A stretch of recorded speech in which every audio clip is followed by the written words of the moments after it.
In this video, let's create a use case for the contract obligation extraction skill. To begin, select the All menu.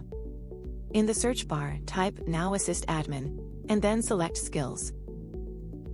Expand Employee and then select CM Pro. Select Activate Skill for contract obligation extraction. Select Use Cases. Select New Use Case. Enter a unique name for the use case. Leave the target table blank. Select the desired language and LLM for the use case. Select Save and Continue. Select Add a field. Select Questions. Enter the details of the obligation you want to extract. The details must include the category and subcategory of the obligation you want to extract, along with a description that explains the subcategory.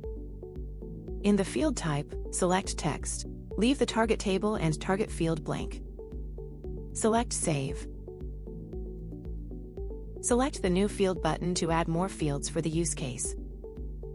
After adding the fields, select Save and Continue. Select Test a new document to test the use case. Select Add File to upload a document from your device. Select Upload. Select Continue. The document is displayed on the Test Output tab along with the extracted information. Select Save and Continue to proceed. Review the use case details and select Complete Setup. Select Return to Use Cases on the confirmation message.